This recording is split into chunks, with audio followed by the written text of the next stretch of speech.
MCC सम्झौता खोजेर ल्याएर पढे हुन्छ, पढ्ने भन्दा हल्लाका भरमा कुद्ने र जसरी भए पनि विरोध गर्न पाए भयो भन्ने कस्तो चिन्तन।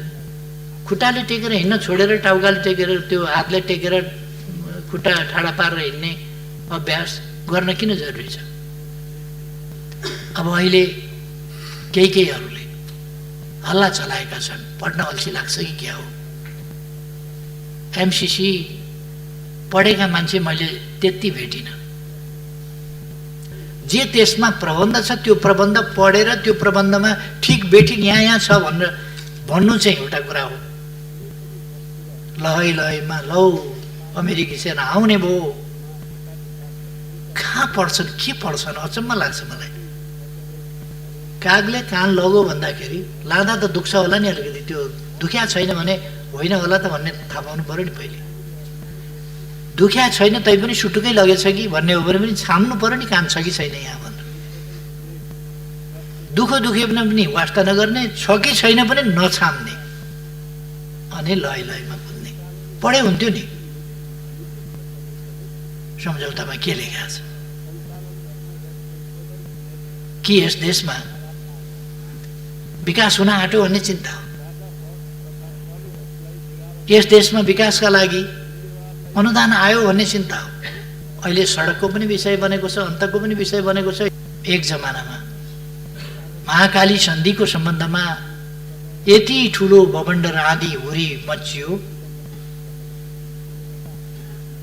म आश्चर्यचकित भएँ।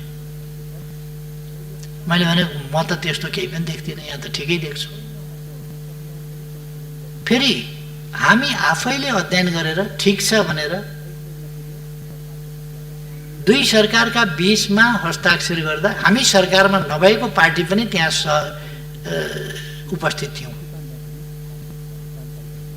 र हाम्रो नेतृत्व वर्ग त्यहाँ उपस्थित थियो र यो गरौँ त सही गरौँ, ठिक छ, तपाईँहरूको पनि मन्जुर छ, प्रतिपक्षको पनि मन्जुर छ भन्दा मन्जुर छ।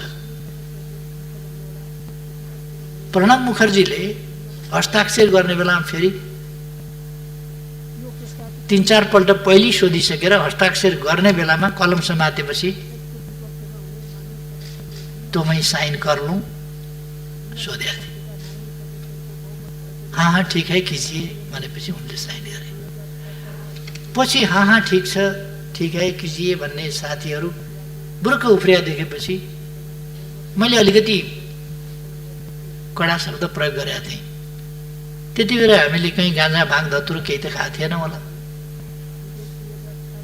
हाम्रो जस्तो देश चलाउने तहका मान्छेहरू, नीति नियम र कानुन बनाउने तहका मान्छेहरूले देशलाई सर्वोपरि राखेर विचार गर्न पर्दछ। फेरि पनि प्रधानमन्त्री कार्यालय भनेपछि यसै सुन्दै रिस उठ्ने हो भने त कुनै त्यस्तो रिस उठ्नु हुँदैन, सुन्दै रिस उठ्नु पर्ने कुरा होइन त्यो। आज को छ भन्ने, कसको सरकार छ भन्ने होइन, तर जसको भए पनि प्रधानमन्त्री पनि चाहिन्छ देशलाई, प्रधानमन्त्रीको कार्यालय पनि चाहिन्छ। आज कोही मन नपर्ला तर पनि त्यहाँ गरिएको विनियोजन चाहिँ अनुपयुक्त छ भन्ने त्यस्तो होइन। त्यसकारण कोरोनामा लगाउन बजेट हामीले व्यवस्था गरेकै छौँ हाम्रो क्षमता अनुसार। हामीले के बुझ्नुपर्छ भने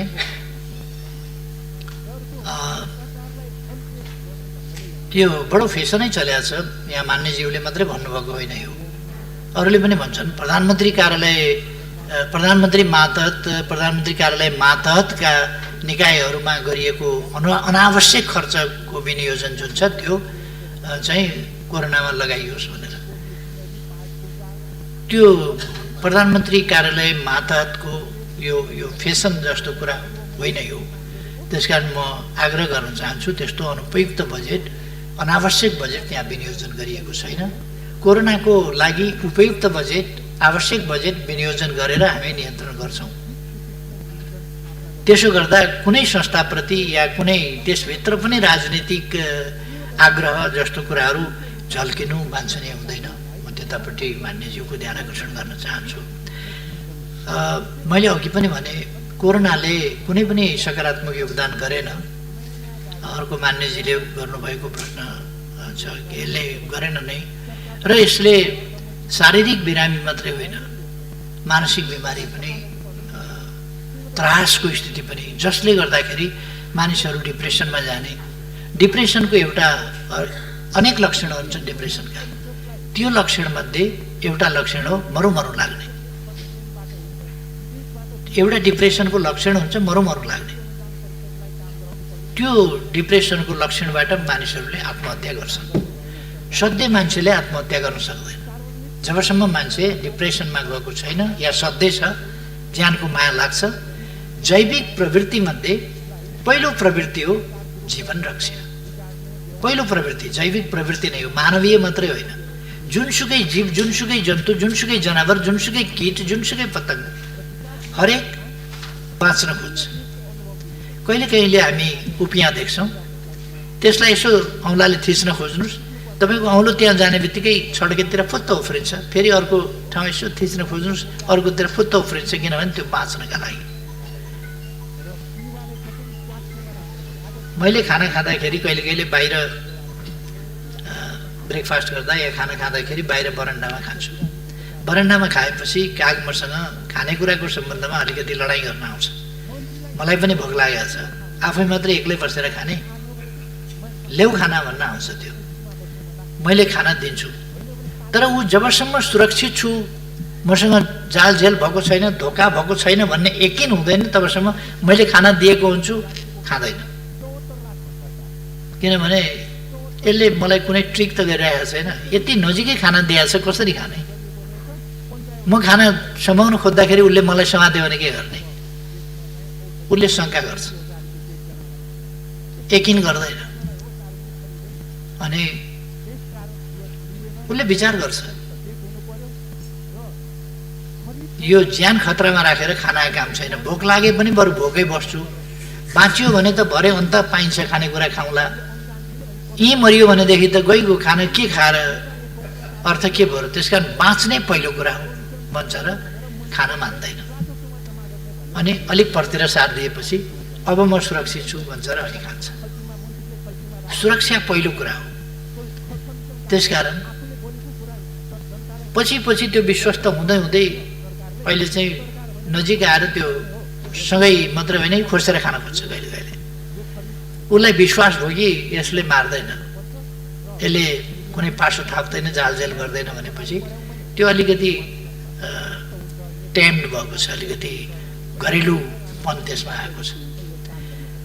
तर पनि ऊ पूर्ण यकिन चाहिँ गर्दैन। फेरि पनि हेर्छ, अनुहार हेर्छ, हात हेर्छ, हात चलाइ हेर्छ, उसको खानातिर मुखतिर नै लगाएको छ कि मतिर ल्याउन खोज्दैछ त्यो हेर्छ।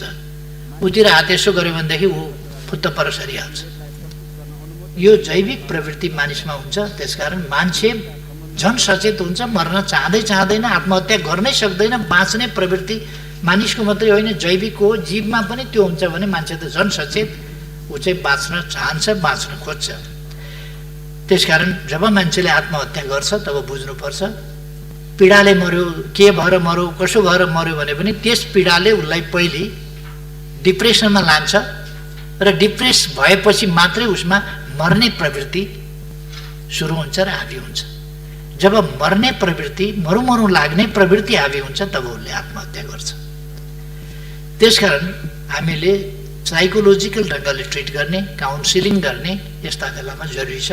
त्यसै कारण हामी भनिरहेका छौँ कि टेरर, मानिसलाई टेरर हुने गरी, टेरराइज हुने गरी होइन, सतर्क हुने गरी कुरा गरौँ। हामी पनि सतर्क बसौँ, आतंकित नबनौँ।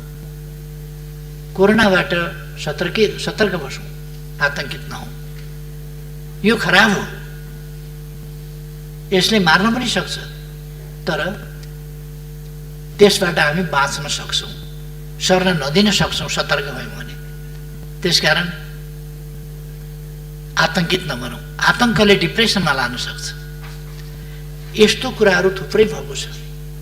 डिप्रेसन अब कोरोनाको कारणले डिप्रेसन भएको हुनसक्छ, अथवा कोरोनाका समयमा भएका अन्य गतिविधि, अन्य क्रियाकलाप, अन्य हिंसाजन्य कुराहरू, अथवा अरू प्रकारका मानसिक दबावहरू सिर्जना भएर पनि डिप्रेसनमा गएको हुनसक्छ र आत्महत्या भएको हुनसक्छ। तर त्यो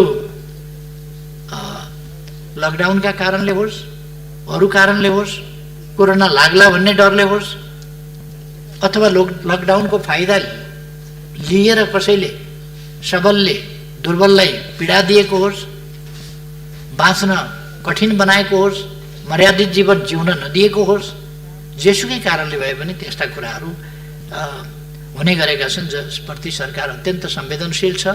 र सामाजिक काउन्सिलिङ गर्ने कुरा, आतंकित नहुने कुरा, समाजलाई सभ्य र मर्यादित ढङ्गले चलाउनुपर्छ। हामी मानव जाति चाहिँ सभ्य हुनुपर्छ, परपीडक होइन, सहयोगी हुनुपर्छ भन्ने असल चेतनाका कुराहरू सम्प्रेषण गर्ने र मानिसलाई कोरोनाबाट पनि त्यही ढङ्गको सजगता दिने, आतंक होइन, त्यस सम्बन्धमा पनि हामीले प्रयास गरेका छौँ। सञ्चार माध्यमहरूलाई पनि हामीले भनेका छौँ कि सञ्चार माध्यमहरूले सचेत बनाउने, त्रसित बनाउने होइन, मान्छेलाई उच्च मनोबलको बनाउने, आतंकित होइन, उच्च मनोबलको, कि हामी सर्नबाट रोक्न सक्छौँ, जोगिन सक्छौँ, सरिहाल्यो भने पनि त्यसलाई पराजित गर्न सक्छौँ। नेपालीमा इम्युन सिस्टम धेरै राम्रो छ भनेर मैले धेरैपल्ट सकारण भनेको छु। सकारण, त्यसका तर्कहरू छन्। कतिपयले इम्युन सिस्टम बुझेका छैनन्। नेपालीहरूमा असाधारण इम्युन सिस्टम छ। एकाध उस्तै कमजोर भएका मान्छे, इम्युन सप्रेस गरेका मान्छे, त्यस्तोहरूलाई मात्रै खतरा हुनसक्छ। नत्र भने साधारणतया भन्ने हो भने नेपालीहरूमा जुन इम्युन सिस्टम छ त्यो लागेर पनि त्यसले लगिहाल्न सक्छ भन्ने कुरा छैन, होइन। त्यसै कारण 7177 जना सङ्क्रमित हुँदा जम्मा 20 जना, त्यो पनि अन्य रोगले गर्दा। यो कोरोना लागेपछि अब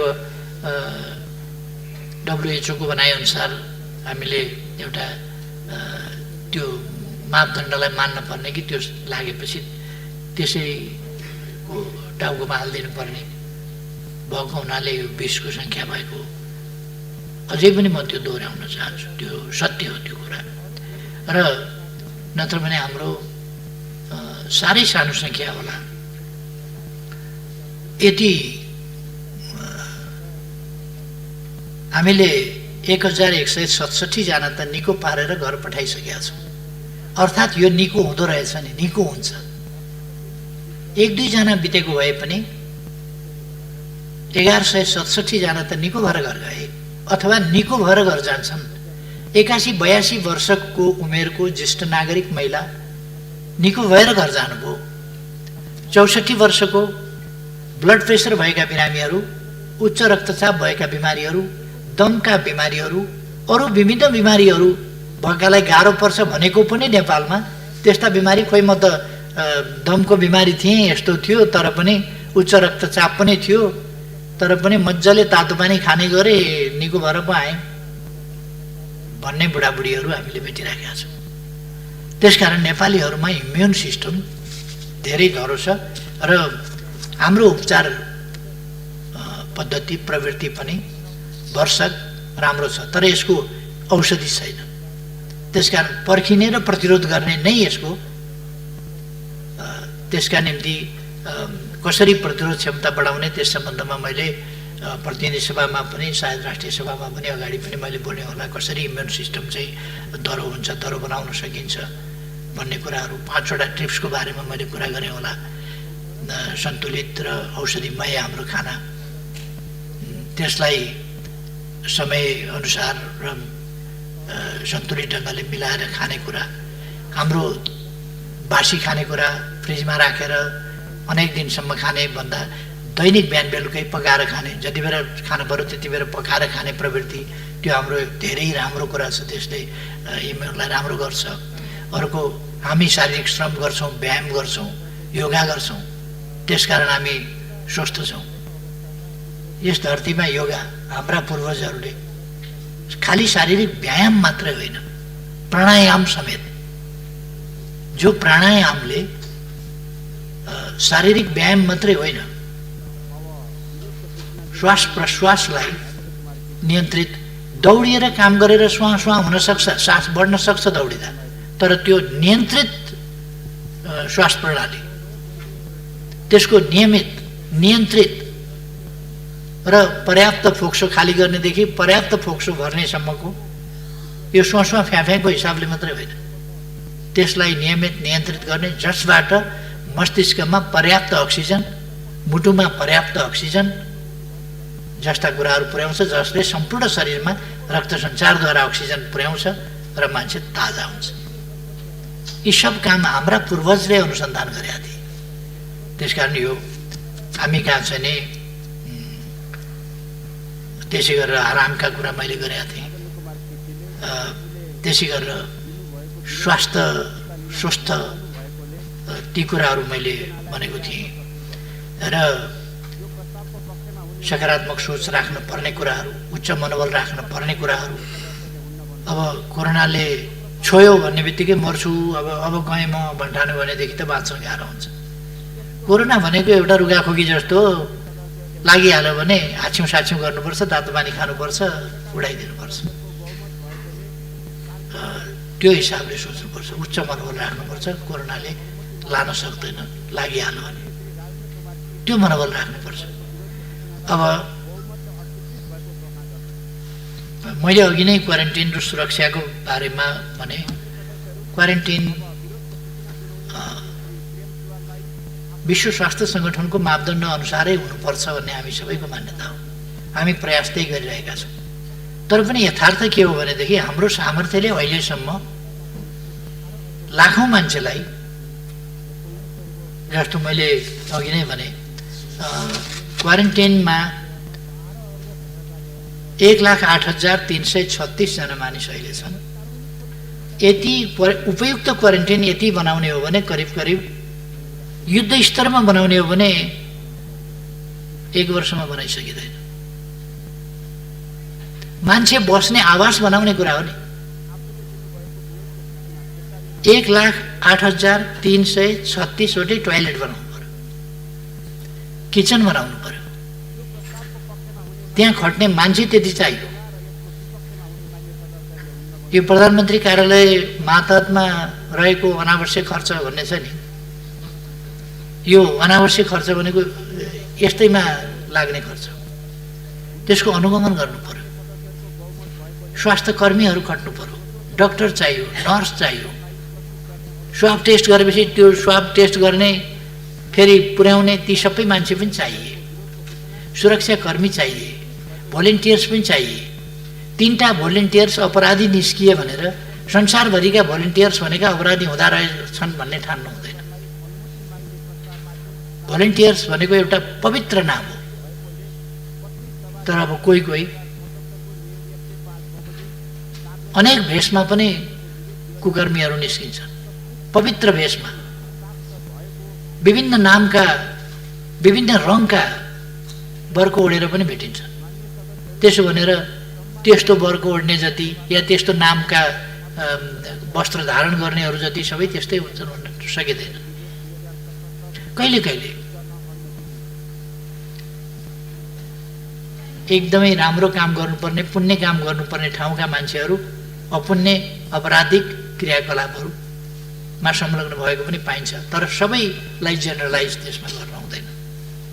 म साथीहरूलाई आग्रह गर्न चाहन्छु र सुरक्षाको प्रबन्धमा सरकारले थप सजगता यस्ता घटनाहरूबाट लिएको छ र लिन्छ। एउटा अत्यन्त राम्रो प्रश्न गर्नुभएको छ।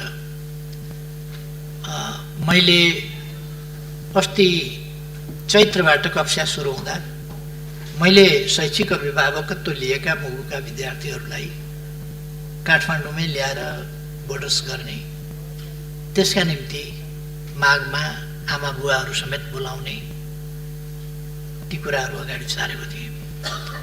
यहाँ फागुनमा उहाँहरूलाई बोलाउने र उहाँहरूले पनि बस्ने ठाउँ, स्कुल, बोर्डर्स कहाँ गरिन्छ त्यो हेर्ने। र मैले त्यसै गरी सिरामा शैक्षिक अभिभावकत्व लिएका विद्यार्थीहरूलाई पनि त्यसै गरी पढाउने भन्ने सोचेका थिएँ। तर यो क्वारेन्टाइनको कारणले, लकडाउनको कारणले, आदि कारणले ती विद्यार्थीहरू पनि र अरू पनि त्यस्तैमा परेका छन्।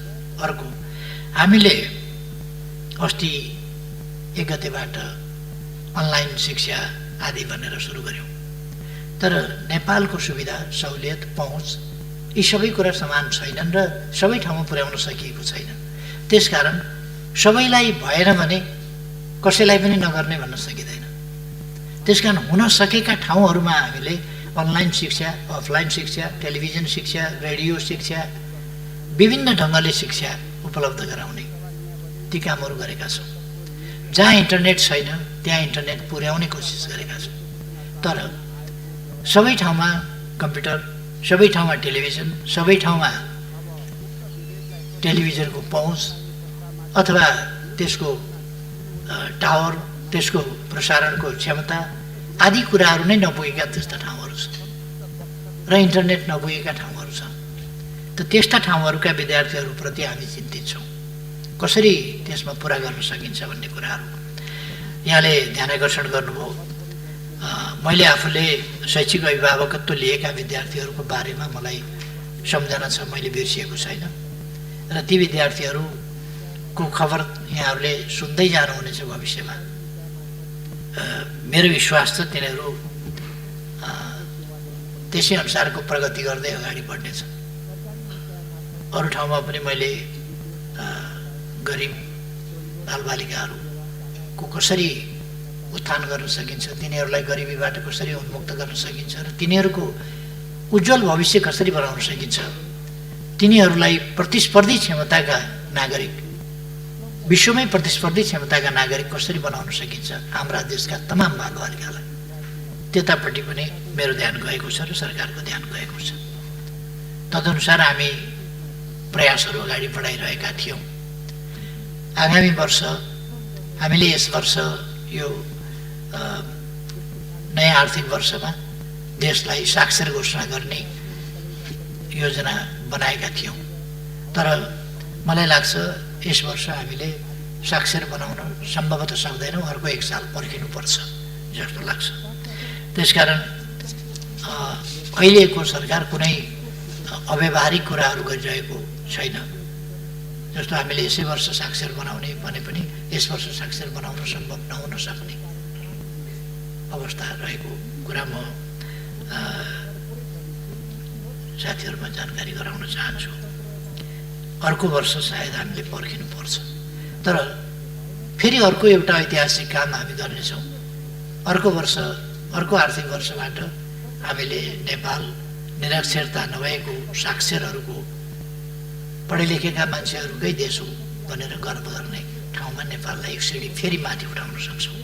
अनेक क्षेत्रमा हामीले माथि उठाएका छौँ। हामीले एउटा खुल्ला ठाउँमा शौच गर्ने खालको जुन एउटा स्तर थियो समाजको, त्यसलाई माथि उठाएर अब अनिवार्य रूपमा हरेकले शौचालयको प्रयोग गर्न सक्ने, पाउने र गर्ने प्रवृत्ति र सुविधा त्यस ठाउँमा देशलाई पुर्याएका छौँ र एउटा सभ्यताको माथिल्लो सिँढीमा उठाएका छौँ। अघि मैले भने सभ्यताका यस्ता थुप्रै सिँढीहरू, थुप्रै युगहरूलाई हामीले परिवर्तन गरिदिएका छौँ। सडकमा भिखारी देखिने युग समाप्त भएको छ, बालबालिका सडकमा देखिने युग समाप्त भएको छ, भिख मङ्गा सडकमा देखिने युग समाप्त भएको छ, सडक मानव देखिने युग समाप्त भएको छ र अब यसै गरी निरक्षर देश भन्ने मापदण्ड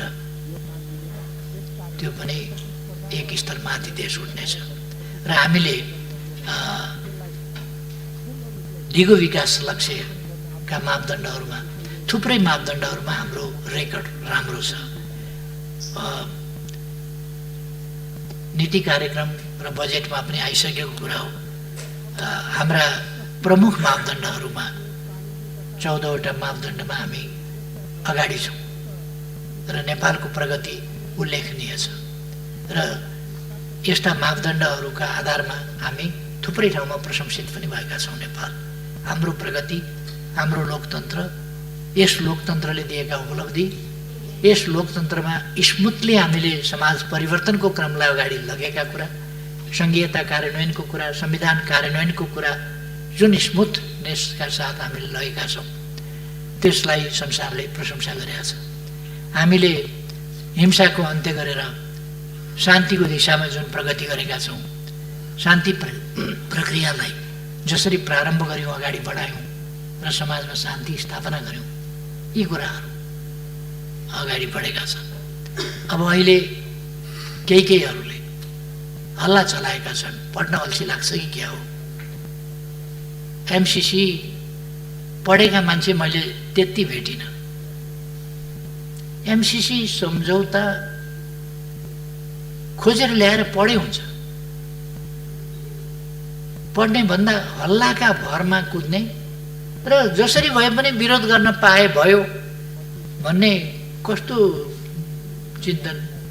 खुट्टाले टेकेर हिँड्न छोडेर टाउकाले टेकेर त्यो हातले टेकेर खुट्टा ठाडा पारेर हिँड्ने अभ्यास गर्न किन जरुरी छ? खुट्टैले टेकेर हिँड्नुपर्छ। खुट्टाले टेकेर हिँड्ने भनेको जे त्यसमा प्रबन्ध छ त्यो प्रबन्ध पढेर त्यो प्रबन्धमा ठिक बेठिक यहाँ छ भनेर भन्नु चाहिँ एउटा कुरा हो। लहै लहैमा लौ अमेरिकी सेना आउने भयो, कहाँ पढ्छन्, के पढ्छन्, अचम्म लाग्छ मलाई। कागले कान लगो भन्दाखेरि लाँदा त दुख्छ होला नि अलिकति, त्यो दुख्या छैन भने होइन होला त भन्ने थाहा पाउनु पऱ्यो नि पहिले। दुख्या छैन तैपनि सुटुकै लगेछ कि भन्ने हो भने पनि छाम्नु पऱ्यो नि, कान छ कि छैन यहाँ भनेर। दुखे पनि वास्ता नगर्ने, छ कि छैन पनि नछाम्ने अनि लय लयमा कुद्ने, यो प्रवृत्ति बडा अचम्म लाग्छ मलाई।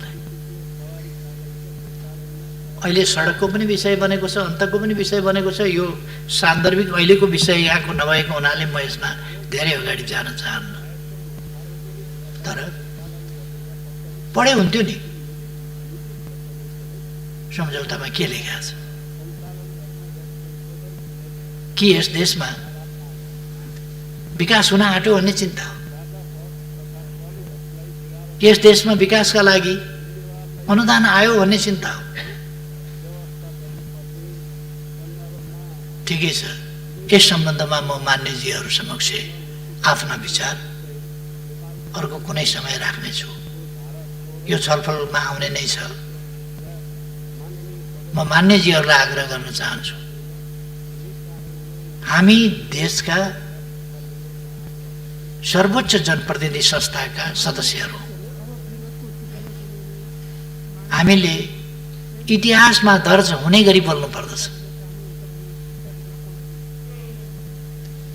तपाईहरुलाई थाहा छ, एक जमानामा महाकाली सन्धिको सम्बन्धमा यति ठुलो बबन्ड र आँधी हुरी मचियो, म आश्चर्यचकित भएँ। मैले भने म त त्यस्तो केही पनि देख्दिनँ, यहाँ त ठिकै देख्छु। फेरि हामी आफैले अध्ययन गरेर ठिक छ भनेर दुई सरकारका बीचमा हस्ताक्षर गर्दा हामी सरकारमा नभएको पार्टी पनि त्यहाँ उपस्थित थियौँ र हाम्रो नेतृत्व वर्ग त्यहाँ उपस्थित थियो र यो गरौँ त सही गरौँ, ठिक छ, तपाईहरुको पनि मन्जुर छ, प्रतिपक्षको पनि मन्जुर छ भन्दा मन्जुर छ। प्रणब मुखर्जीले हस्ताक्षर गर्ने बेलामा फेरि 3-4 पल्ट पहिले सोधिसकेर हस्ताक्षर गर्ने बेलामा कलम समातेपछि तो मैं साइन कर लूं सोधे थे। हाँ ठीक है कीजिए भनेपछि उनले साइन गरे। पछि हाँ ठीक है कीजिए भन्ने साथीहरू बुर्क उफ्रिया देखेपछि मैले अलिकति कडा शब्द प्रयोग गरेका थिएँ। त्यति बेला हामीले कहीँ गाँजा भाङ धतुरो केही त खाएको थिएन होला। हाम्रो जस्तो देश चलाउने तहका मान्छेहरू, नीति नियम र कानुन बनाउने तहका मान्छेहरूले देशलाई सर्वोपरि राखेर विचार गर्न पर्दछ। फेरि पनि हरेक विषयमा पक्ष विपक्ष आरोप प्रत्यारोपको विषय होइन। हाम्रा भनाइहरू इतिहासमा दर्ज हुनेछन्।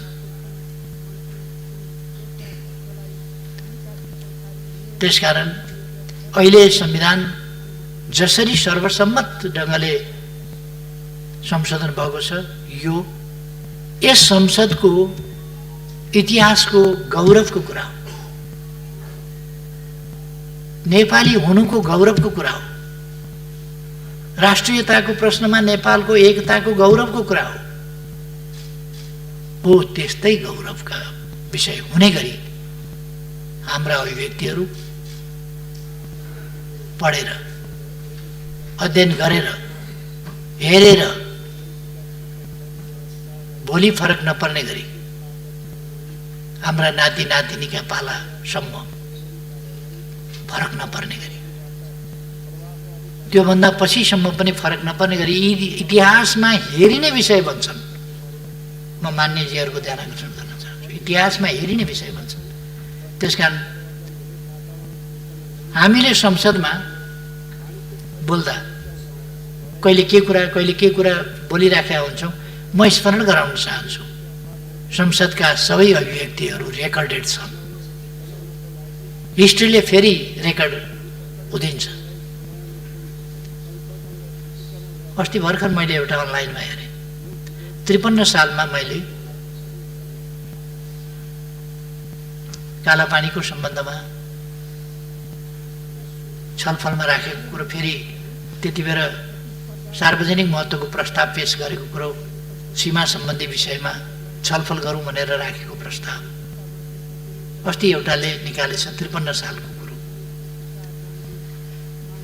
मलाई धेरै गाली गर्न सकिन्छ, तर मेरो अभिव्यक्तिमा कहीँ कतै चुकेको कुरो कसैले निकालिदियो भने धन्यवाद दिन्छु। इतिहास खोज्न गए हुन्छ। 55 वर्ष भयो मैले राजनीति गरेको, यो 55 वर्षको इतिहास खोज्न गए हुन्छ। खोजेर एउटा शब्द कहीँ त्रुटिपूर्ण निकालिदिए हुन्छ। 48 सालदेखि म संसदमा छु। संसदमा बोलेका कुराहरूको त्रुटिपूर्ण भनाइ, देश हितको विरुद्धको भनाइ, जनताको हितको विरुद्धको भनाइ, सत्ता पक्षमा हुँदा होस् प्रतिपक्षमा हुँदा होस्, मैले प्रतिपक्षको हिसाबले सत्ताको आलोचना गर्नुपर्छ भनेर त्यसरी बोल्ने गरेका थिइनँ, छैन। त्यसकारण म भन्छु कि त्यसरी निकालिदिनु भए हुन्छ, यदि कसैले सक्नुहुन्छ भने। त्यो सम्भव छैन। अस्ति कसले निकालेछ फेरि, यो 53 सालमा मेरो नेतृत्वमा एउटा आयोग बनेको थियो। त्यस आयोगले प्रतिवेदनै दिएको छ। त्यस प्रतिवेदनमा लिम्पियाधुराबाट निस्किएको काली नदी सिमाना हो। त्यसभन्दा पूर्वका, उत्तरका पूर्वका लिम्पियाधुरा, लिपुलेक, कालापानी नेपालका भूभाग हुन् भन्ने कुरा त्यस प्रतिवेदनमा पनि लेखिएको रहेछ, जसमा मैले हस्ताक्षर गरेको छु। यो त 53 सालमा पनि लिम्पियाधुरादेखि भनेको रहेछ, आज मात्रै होइन। महाकाली सन्धिको समयमा पनि मेरो भनाइ कसलाई मन परेन र के भन्यो भन्ने कुरा होइन, लिखितै प्रमाण कसैले खोजेर निकालेछ, धन्यवाद छ। लिम्पियाधुरादेखिकै भूमि नेपालको हो भनेर त 53 सालमा नै मैले प्रतिवेदन बुझाएको रहेछु, हस्ताक्षर गरेको रहेछु। त्यसकारण मेरो आग्रह छ, हाम्रा बहसहरू तदनुसारकै इतिहासमा सत्य साबित हुनुपर्दछ, सेन्टिमेन्टका कुरा होइन। हामीसँग हाम्रो परराष्ट्र नीति हुनुपर्दछ, हामीसँग लगानी नीति हुनुपर्दछ, हामीसँग अनुदान कस्ता स्वीकार्ने अस्वीकार्ने ती नीति हुनुपर्दछ। हामीले बोल्दाखेरि यस्ता कुराहरू सबैको सुस्थिर विश्लेषणका साथ बोल्नुपर्दछ। त्यतापट्टि म साथीहरूको ध्यान आकर्षण गर्न चाहन्छु। र विचार राख्न, देश र जनताको हितको पक्षमा अध्ययनका निष्कर्ष र विचार राख्न हिचकिचाउनु हुँदैन, हिचकिचाउनु पर्दैन। त्यो स्वतन्त्रता हामीलाई छ। विचार छलफलका लागि पार्टीले निषेध गर्दैन, व्हिप लगाउँदैन। कमसेकम मैले नेतृत्व गरेको पार्टीको कुरा म गर्छु। छलफलका लागि निषेधित व्हिप जारी गर्दैन। कहिले कहिले मतदानका लागि व्हिप जारी गर्न सक्छ, कहिले कहिले त्यो पनि गर्दैन। जे होस्, म मान्यज्यूहरूलाई धन्यवाद भन्न चाहन्छु। यस दिशामा हामीले हाम्रो संसदलाई, सिङ्गो संसदलाई, सिङ्गो सङ्घीय संसदलाई, त्यो प्रतिनिधि सभा होस् वा राष्ट्रिय सभा, यसलाई गरिमामय, जनताको नजरमा विश्वसनीय, अत्यन्तै फलदायी, देश र जनताका हितमा साँचो अर्थमा सजग ढङ्गले उभिने संस्थाको रूपमा अगाडि लानुपर्छ। र म मान्यजीहरूको जुन प्रयास छ त्यसलाई धन्यवाद भन्न चाहन्छु र आफ्नो भनाइ टुङ्ग्याउँछु। धन्यवाद।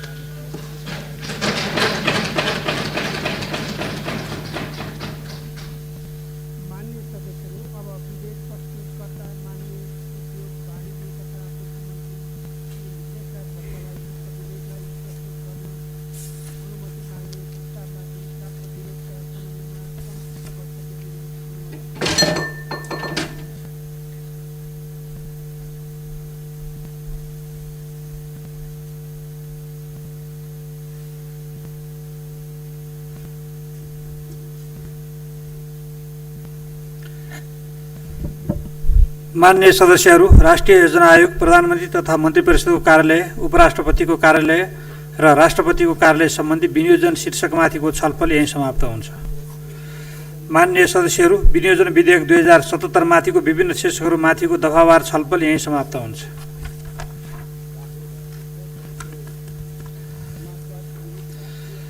माननीय सदस्यहरू, अब विनियोजन विधेयक 2077 अन्तर्गत विभिन्न शीर्षकहरूमाथि माननीय सदस्यले राख्नुभएको खर्च कटौतीका प्रस्तावहरूलाई क्रमशः निर्णयार्थ प्रस्तुत गर्दछु।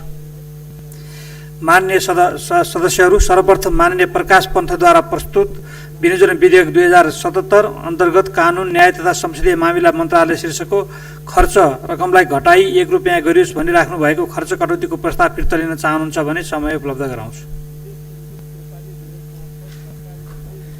सम्माननीय अध्यक्ष महोदय, अब मैले राखेको प्रस्ताव उप चाहिँ अब खासै त्यस्तो प्राथमिकता फोकसहरू नभएको हुनाले मैले फिर्ता लिन चाहन्न। माननीय प्रकाश पन्थले पेश गर्नुभएको खर्च कटौतीको प्रस्ताव फिर्ता लिन नचाहनु भएकोले उक्त खर्च कटौतीको प्रस्तावलाई निर्णयार्थ प्रस्तुत गर्दछु। यो प्रस्तावको पक्षमा हुने माननीय सदस्यहरूले हुन्छ भन्नुहोला र यसको विपक्षमा हुने माननीय सदस्यहरूले हुन्न भन्नुहोला। यो प्रस्तावको पक्षमा हुने माननीय सदस्यहरूले हुन्छ भन्नुहोस्। यो प्रस्तावको विपक्षमा हुने माननीय सदस्यहरूले हुन्न भन्नुहोस्। हुन्न भन्ने पक्षका माननीय सदस्यहरूको बहुमत भएकोले माननीय प्रकाश पन्तले राख्नुभएको उक्त खर्च कटौतीको प्रस्ताव बहुमतले अस्वीकृत भएको घोषणा गर्दछु।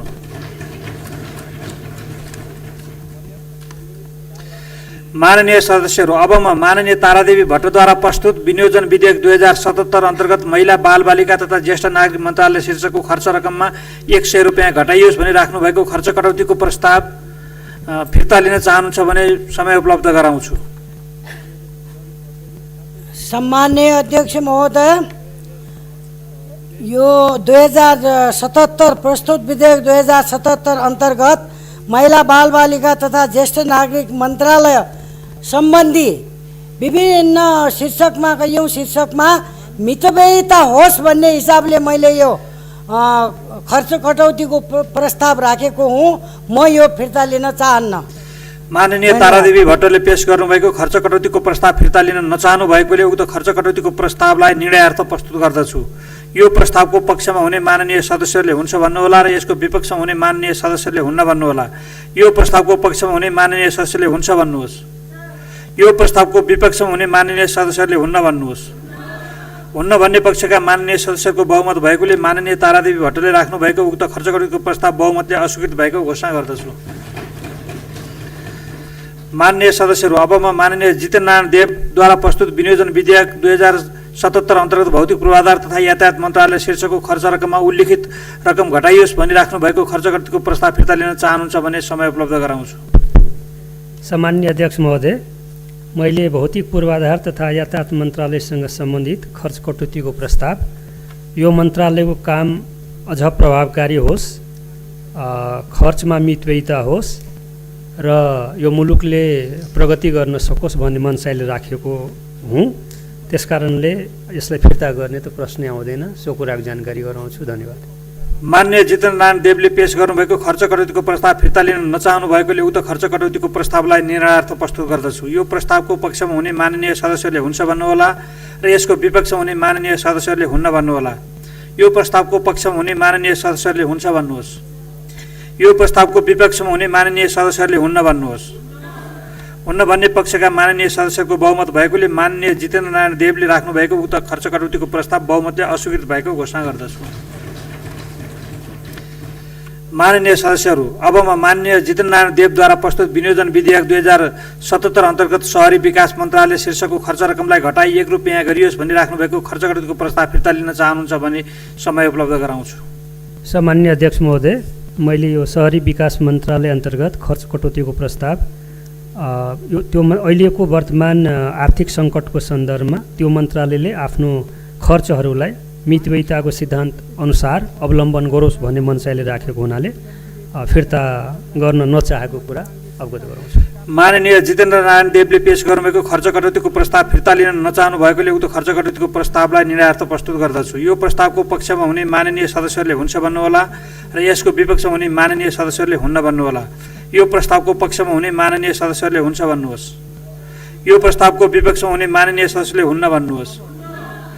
हुन्न भन्ने पक्षका माननीय सदस्यहरूको बहुमत भएकोले माननीय जितेन्द्र नारायण देवले राख्नुभएको उक्त खर्च कटौतीको प्रस्ताव बहुमतले अस्वीकृत भएको घोषणा गर्दछु। माननीय सदस्यहरू, अब म माननीय प्रकाश पन्तद्वारा प्रस्तुत विनियोजन विधेयक 2077 अन्तर्गत खानेपानी मन्त्रालय शीर्षकको खर्च रकममा ₹1 घटाइयोस् भनिराख्नु भएको ₹100 घटाइयोस् भनिराख्नु भएको खर्च कटौतीको प्रस्ताव फिर्ता लिन चाहनुहुन्छ भने समय उपलब्ध गराउँछु। सम्माननीय अध्यक्ष महोदय, यो खानेपानी मन्त्रालय अन्तर्गतको खर्च कटौतीको प्रस्ताव फिर्ता लिँदिन।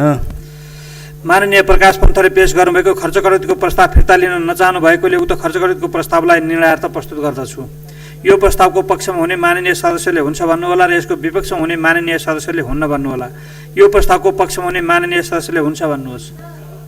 यो प्रस्तावको विपक्षमा हुने माननीय सदस्यले हुन्न भन्नुहोस्। हुन्न भन्ने पक्षका माननीय सदस्यहरूको बहुमत भएकोले माननीय प्रकाश पन्तले राख्नुभएको उक्त खर्च कटौतीको प्रस्ताव बहुमतले अस्वीकृत भएको घोषणा गर्दछु। माननीय सदस्यहरू, अब म माननीय अनिता देवकोटाद्वारा प्रस्तुत विनियोजन विधेयक 2077 अन्तर्गत भूमि व्यवस्था सहकारी तथा गरिबी निवारण मन्त्रालय शीर्षकको खर्च रकममा ₹100 घटाइयोस् भनिराख्नु भएको खर्च कटौतीको प्रस्ताव फिर्ता लिन चाहनुहुन्छ भने समय उपलब्ध गराउँछु। सामान्य अध्यक्षज्यू, भूमि व्यवस्था तथा सहकारी तथा गरिबी निवारण मन्त्रालयको फजुल खर्च र मितव्ययिता थियो, त्यो सरकारले त्यसलाई सम्बोधन गर्ने छाँटकाट नदेखाएको हुनाले म फिर्ता नलिने घोषणा गर्छु। माननीय अनिता देवकोटाले पेश गर्नुभएको खर्च कटौतीको प्रस्ताव फिर्ता लिन नचाहनु भएकोले उक्त खर्च कटौतीको प्रस्तावलाई निर्णयार्थ प्रस्तुत गर्दछु। यो प्रस्तावको पक्षमा हुने माननीय सदस्यहरूले हुन्छ भन्नुहोला र यसको विपक्षमा हुने माननीय सदस्यहरूले हुन्न भन्नुहोला। यो प्रस्तावको पक्षमा हुने माननीय सदस्यले हुन्छ भन्नुहोस्। यो प्रस्तावको विपक्षमा हुने माननीय सदस्यहरूले हुन्न भन्नुहोस्। हुन्न भन्ने पक्षका माननीय सदस्यहरूको बहुमत भएकोले माननीय अनिता देवकोटाले राख्नुभएको उक्त खर्च कटौतीको प्रस्ताव बहुमतले अस्वीकृत भएको घोषणा गर्दछु। माननीय सदस्यहरू, अब म माननीय प्रकाश पन्तद्वारा प्रस्तुत विनियोजन विधेयक 2077 अन्तर्गत युवा तथा खेलकुद मन्त्रालय शीर्षकको खर्च रकममा ₹100 घटाइयोस् भनिराख्नु भएको खर्च कटौतीको प्रस्ताव फिर्ता लिन चाहनुहुन्छ भने समय उपलब्ध गराउँछु। सम्माननीय अध्यक्ष महोदय, युवा तथा खेलकुद मन्त्रालय अन्तर्गत युवाहरूलाई ठोस परिचालन गर्ने कार्यक्रम नदेखिएको हुनाले यो प्रस्ताव फिर्ता लिन चाहन्न। माननीय प्रकाश पन्तले पेश गर्नुभएको खर्च कटौतीको प्रस्ताव फिर्ता लिन नचाहनु भएकोले उक्त खर्च कटौतीको प्रस्तावलाई निर्णयार्थ प्रस्तुत गर्दछु। यो प्रस्तावको पक्षमा हुने माननीय सदस्यले हुन्छ भन्नुहोला र यसको विपक्षमा हुने माननीय सदस्यले हुन्न भन्नुहोला। यो प्रस्तावको पक्षमा हुने माननीय सदस्यहरूले हुन्छ भन्नुहोस्। यो प्रस्तावको विपक्षमा हुने माननीय सदस्यले हुन्न भन्नुहोस्। हुन्न भन्ने पक्षका माननीय सदस्यहरूको बहुमत भएकोले माननीय प्रकाश पन्तले राख्नुभएको उक्त खर्च कटौतीको प्रस्ताव बहुमतले अस्वीकृत भएको घोषणा गर्दछु। माननीय सदस्यहरू, अब म माननीय जितेन्द्रनारायण देवद्वारा प्रस्तुत विनियोजन विधेयक 2077 अन्तर्गत अर्थ मन्त्रालय शीर्षकको खर्च रकममा उल्लिखित रकम घटाइयोस् भनी राख्नु भएको खर्च गतिको प्रस्ताव फिर्ता लिन चाहनुहुन्छ भने समय उपलब्ध गराउँछु। सामान्य अध्यक्ष महोदय, मैले अर्थ मन्त्रालयसँग सम्बन्धित विषयमा खर्च कटौतीको प्रस्ताव राखेको थिएँ।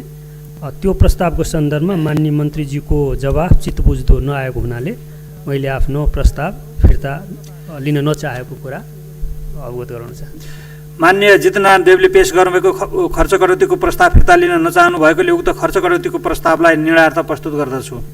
यो प्रस्तावको पक्षमा हुने माननीय सदस्यले हुन्छ भन्नुहोला र यसको विपक्षमा हुने माननीय सदस्यहरूले हुन्न भन्नुहोला। यो प्रस्तावको पक्षमा हुने माननीय सदस्यले हुन्छ भन्नुहोस्। यो प्रस्तावको विपक्षमा हुने माननीय सदस्यले हुन्न भन्नुहोस्। हुन्न भन्ने पक्षका माननीय सदस्यहरूको बहुमत भएकोले माननीय जितेन्द्रनारायण देवले राख्नुभएको उक्त खर्च कटौतीको प्रस्ताव बहुमतले अस्वीकृत भएको घोषणा गर्दछु।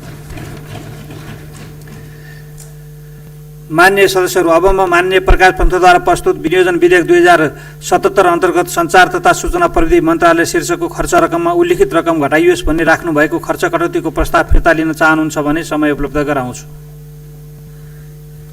सम्माननीय अध्यक्ष महोदय, यो सञ्चार तथा सूचना प्रविधि मन्त्रालय अन्तर्गतका कतिपय विनियोजनहरू चित्त नबुझेको हुनाले खर्च कटौतीको प्रस्ताव फिर्ता लिन्न। माननीय प्रकाश पन्तले पेश गर्नुभएको खर्च कटौतीको प्रस्ताव फिर्ता लिन नचाहनु भएकोले उक्त खर्च कटौतीको प्रस्तावलाई निर्णयार्थ प्रस्तुत गर्दछु। यो प्रस्तावको पक्षमा हुने माननीय सदस्यहरूले हुन्छ भन्नुहोला र यसको विपक्षमा हुने माननीय सदस्यहरूले हुन्न भन्नुहोला। यो प्रस्तावको पक्षमा हुने माननीय सदस्यहरूले हुन्छ भन्नुहोस्। यो प्रस्तावको विपक्षमा हुने माननीय सदस्यहरूले हुन्न भन्नुहोस्। हुन्न भन्ने पक्षका माननीय सदस्यहरूको बहुमत भएकोले माननीय प्रकाश पन्तले राख्नुभएको उक्त खर्च कटौतीको प्रस्ताव बहुमतले अस्वीकृत भएको घोषणा गर्दछु। माननीय सदस्यहरू, अब म माननीय अनिता देवकोटाद्वारा प्रस्तुत विनियोजन विधेयक 2077 अन्तर्गत श्रम रोजगार तथा सामाजिक सुरक्षा मन्त्रालय शीर्षकको खर्च रकममा 100 रुपियाँ घटाइयोस् भनी राख्नुभएको खर्च कटौतीको प्रस्ताव फिर्ता लिन चाहनुहुन्छ भने समय उपलब्ध गराउँछु। सामान्य अध्यक्षज्यू, मेरो खर्च कटौतीको प्रस्ताव सम्बोधन नभएकोले फिर्ता नलिने जानकारी गराउँछु। माननीय अनिता देवकोटाले पेश गर्नुभएको खर्च कटौतीको प्रस्ताव फिर्ता लिन नचाहनु भएकोले उक्त खर्च कटौतीको प्रस्तावलाई निर्णयार्थ प्रस्तुत गर्दछु। यो प्रस्तावको पक्षमा हुने माननीय सदस्यले हुन्छ भन्नुहोला र यसको विपक्षमा हुने माननीय सदस्यले हुन्न भन्नुहोला। यो प्रस्तावको पक्षमा हुने माननीय सदस्यहरूले हुन्छ भन्नुहोस्। यो प्रस्तावको विपक्षमा हुने माननीय सदस्यहरूले हुन्न भन्नुहोस्। हुन्न भन्ने पक्षका माननीय सदस्यहरूको बहुमत भएकोले माननीय अनिता देवकोटाले राख्नुभएको उक्त खर्च कटौतीको प्रस्ताव बहुमतले अस्वीकृत भएको घोषणा गर्दछु। माननीय सदस्यहरू, अब म माननीय रमेशचन्द्र रायमाझीद्वारा प्रस्तुत विनियोजन विधेयक 2077 अन्तर्गत वन तथा वातावरण मन्त्रालय शीर्षकको खर्च रकमलाई घटाई 1 रुपैयाँ गरियोस् भनी राख्नुभएको खर्च कटौतीको प्रस्ताव उहाँको तर्फबाट माननीय प्रकाश पन्तलाई फिर्ता लिन चाहनुहुन्छ भने समय उपलब्ध गराउँछु। सम्माननीय अध्यक्ष महोदय, रमेशचन्द्र रायमाझीद्वारा प्रस्तुत विनियोजन विधेयकको यो वन तथा वातावरण मन्त्रालय अन्तर्गतको खर्च कटौतीको प्रस्ताव फिर्ता नहुने कुरा जानकारी गराउँछु। माननीय रमेशचन्द्र रायमाझीले पेश गर्नुभएको खर्च कटौतीको प्रस्ताव फिर्ता लिन नचाहनु भएकोले उक्त खर्च कटौतीको प्रस्तावलाई निर्णयार्थ प्रस्तुत गर्दछु। यो प्रस्तावको पक्षमा हुने माननीय सदस्यले हुन्छ भन्नुहोला र यसको विपक्षमा हुने माननीय सदस्यले हुन्न भन्नुहोला। यो प्रस्तावको पक्षमा हुने माननीय सदस्यले हुन्छ भन्नुहोस्। यो प्रस्तावको विपक्षमा हुने माननीय सदस्यले हुन्न भन्नुहोस्। हुन्न भन्ने पक्षका माननीय सदस्यको बहुमत भएकोले माननीय रमेशचन्द्र रायमाझीले राख्नुभएको उक्त खर्च कटौतीको प्रस्ताव बहुमतले अस्वीकृत भएको घोषणा गर्दछु। माननीय सदस्यहरू, अब म माननीय जितेन्द्रनारायण देवद्वारा प्रस्तुत विनियोजन विधेयक 2077 अन्तर्गत संस्कृति पर्यटन तथा नागरिक उड्डयन मन्त्रालय शीर्षकको खर्च रकममा 100 रुपियाँ घटाइयोस् भनी राख्नुभएको खर्च कटौतीको प्रस्ताव फिर्ता लिन चाहनुहुन्छ भने समय उपलब्ध गराउँछु। सामान्य अध्यक्ष महोदय, मैले संस्कृति पर्यटन तथा नागरिक उड्डयन मन्त्रालयको सन्दर्भमा खर्च कटौतीको प्रस्ताव राखेको छु। त्यो प्रस्तावको जवाब दिने सन्दर्भमा माननीय मन्त्रीज्यूको जवाफ चित्तबुझ्दो नआएको हुना यो पीडा सरकारले देखेको छ, सरकारले बुझेको छ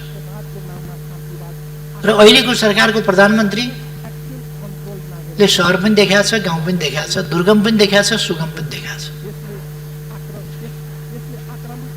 यो प्रधानमन्त्री आर्थिक हिसाबले कठिनाइका अवस्थाहरू झेलेर आएको छ, शारीरिक हिसाबले कठिनाइका अवस्थाहरू झेलेर आएको छ। अनेक अवस्थाहरू यसले अत्यन्त प्रतिकूल अवस्थाहरू झेलेर आएको छ। र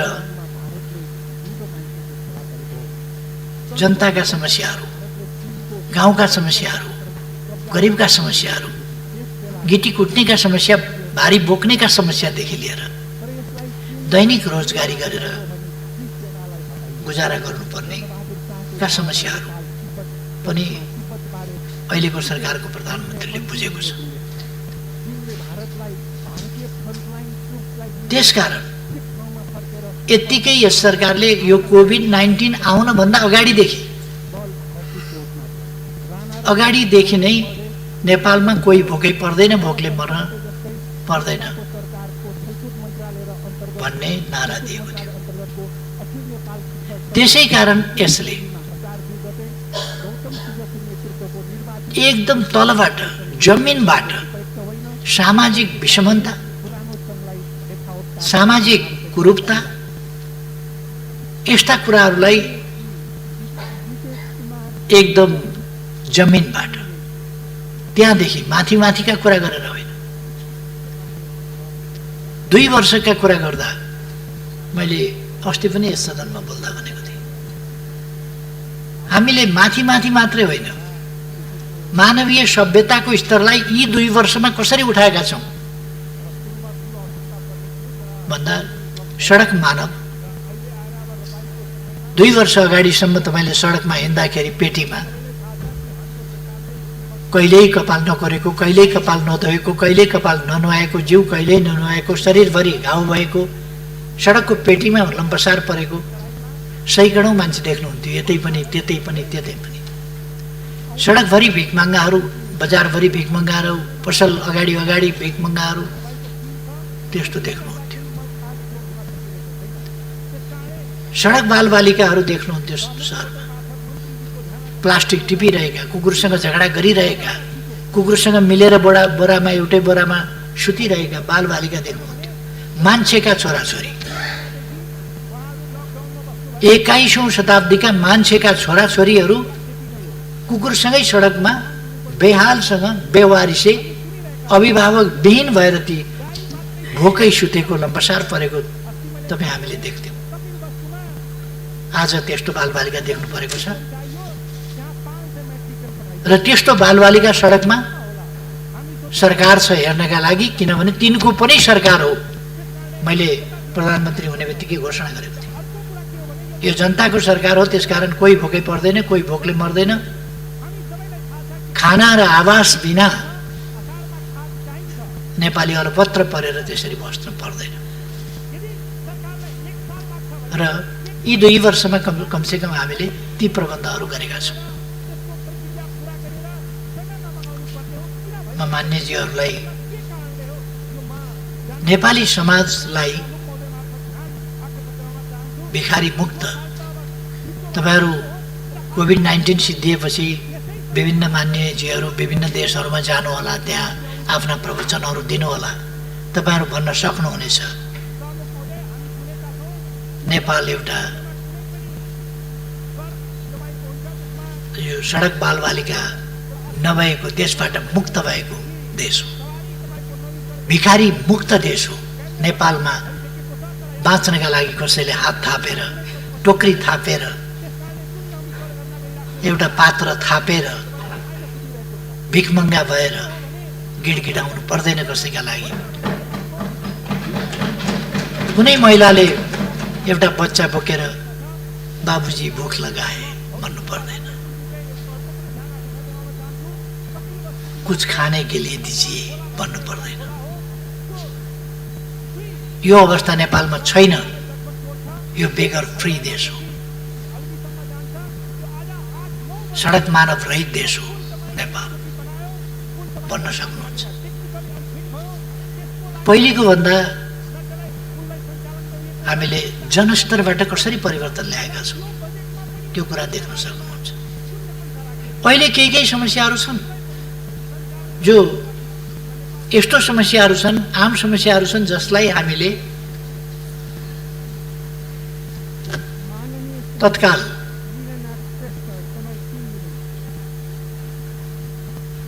तत्काल समाधान गर्न सकिहाल्यौँ भन्न सक्ने अवस्था छैन।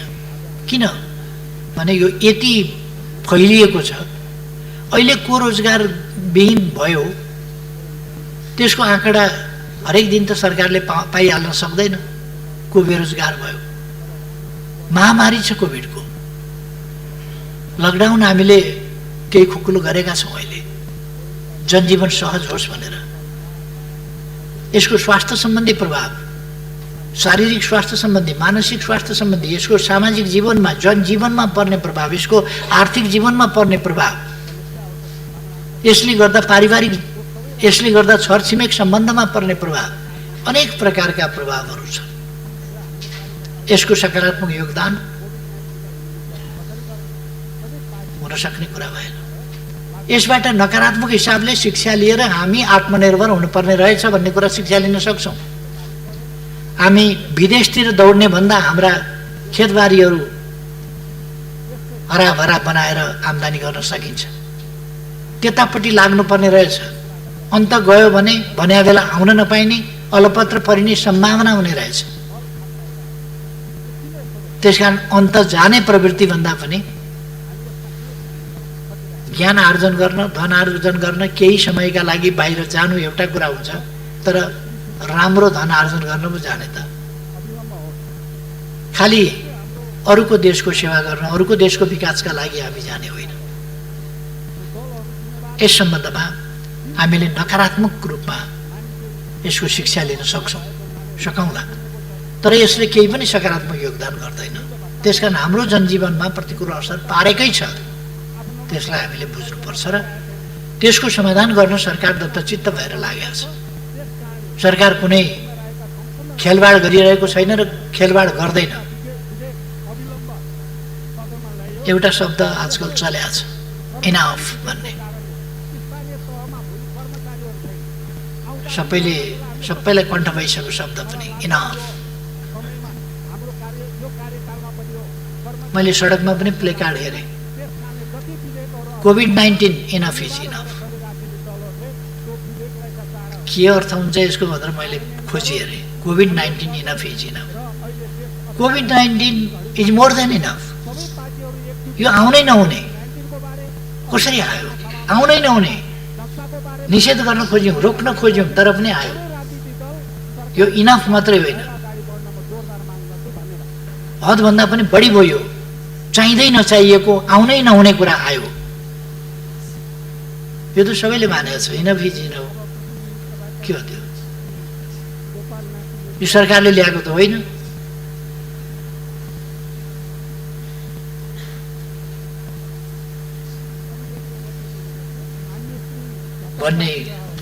भन्दै जाने सन्दर्भमा कतिपय मान्यजीहरूले पनि इनफ भएन र भनेर प्रश्न गर्नुभएको छ। कति हाम्रो समाज यही हो। समाजका मान्छे हामी हौँ, हामी जस्तै हुन्। कोही राम्रा छन्, कोही खराब पनि छन्। त्यसै कारण हामीले कानुन बनाएका छौँ, सुरक्षा प्रबन्ध गरेका छौँ, प्रहरी बनाएका छौँ, हिरासत बनाएका छौँ, जेल बनाएका छौँ। जेल किन बनाएका? नुवाकोटमा नयाँ जेल बन्दैछ, किन बनेको? सम्झाएर मात्रै हुन्थ्यो, अपराध हुँदैन थियो। सम्झाउँदा बुझाउँदा मात्रै भने हामी प्रवचन चलाउँथ्यौँ, रेडियो टेलिभिजनबाट प्रवचन चलाउँथ्यौँ, अरू ठाउँबाट प्रवचन चलाउँथ्यौँ। ज्ञान गुणका कुरा गुरुहरू, पण्डितहरू, जानकारहरू, धर्मशास्त्रका ज्ञाताहरू, यो लोक परलोक सबै बुझाउन सक्नेहरूका प्रवचन चलाउँथ्यौँ। मान्छे सप्रिन्थ्यो होला, जेल बनाउनु पर्ने थिएन। तर कतिपयलाई जति प्रवचन दिए पनि एउटा हिन्दीमा भनाइ छ, भैँस के आगे बिन बजाए भैँस रहे पौराए। भैँसीका अगाडि बिन बजाइराख्यो, भैँसी चाहिँ उघ्राएर बसेर म्याम गरेर। कतिपयलाई त्यस्तै हुन्छ, सिकायो तर उसले त्यो बुझ्दैन, बुझ्न चाहँदैन, बुझ्न मान्दैन र आफ्नो गलत काम गर्छ। दुःखद घटनाहरू घटेका छन्। तर ती दुःखद घटनाहरूप्रति सरकारको दृष्टिकोण के छ? सरकारले कसरी लिएको छ त्यसलाई? रुकुम घटना दुःखद घट्यो, त्यसभित्र अनेक अनुचित खालका चाहिँ सोचहरू होलान्, फिलिङ्स होलान्, भावनाहरू होलान् र गलत क्रियाकलाप हुँदै हो। कसरी भयो के भयो जसरी भए पनि मानिसहरू मारिए। यसमा सरकारमाथि हमला गर्नुपर्ने विषय सरकारले त्यहाँ त्यसरी घटना घटाएको हो र? सरकारले के गरेको छ त्यसमा भन्दा तत्काल मानिसहरू गिरफ्तार गरेको छ, मुद्दा चलाएको छ, थुनेको छ। अब गर्नु पर्थ्यो के त सरकारले? अपराधी बचाउन खोजेको छ र सरकारले? गिरफ्तार गर्न लापरवाही गरेको छ र सरकारले? अथवा त्यो घटना राम्रो भयो भनेको छ र सरकारले? अथवा सामान्य घटना हो भनेको छ र सरकारले? यस्तो हुनु ठुलो कुरो होइन भनेको छ र सरकारले? सरकारले यो नराम्रो कुरा हो, हुनै हुँदैन थियो र यस्तो अपराधिक घटना गर्नेहरूमाथि कारबाही गरिन्छ भनेको छ। तुरुन्त सुरक्षा निकायहरूले कदम चालेका छन्, मान्छे गिरफ्तार गरेका छन्, अपराधी गिरफ्तार गरेका छन्, छानबिन गरेका छन्। अझ गम्भीरताका साथ संसदले छानबिन समिति बनाएर संसदीय छानबिन समिति पनि मैदानमा, कहीँ सरकारी तवरबाट मात्रै छानबिन उपयुक्त हुँदैन कि अझ संसदीय छानबिन पनि उपयुक्त आवश्यक छ कि भन्ने भएपछि हामीले संसदीय छानबिन समेत गराइरहेका छौँ। अनि यसमा सरकारको आलोचना गर्नुपर्ने ठाउँ कहाँनिर छ? एक ठाउँमा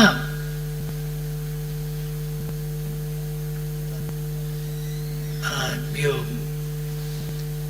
क्वारेन्टिनमा महिलालाई आइसोलेटेड ढङ्गले राख्नु पर्यो। एकजना महिला हुनुहुन्थ्यो, आइसोलेटेड ढङ्गले राख्नु पर्यो, राखियो। त्यहीँबाट खटाएका व्यक्तिहरू एकजना होइन 3 जना खटाएका।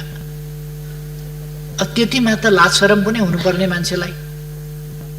तर अब मान्छे नभएपछि तिनीहरूलाई पशु भन्न मिल्दैन, किन पशु त्यति घटिया हुँदैन,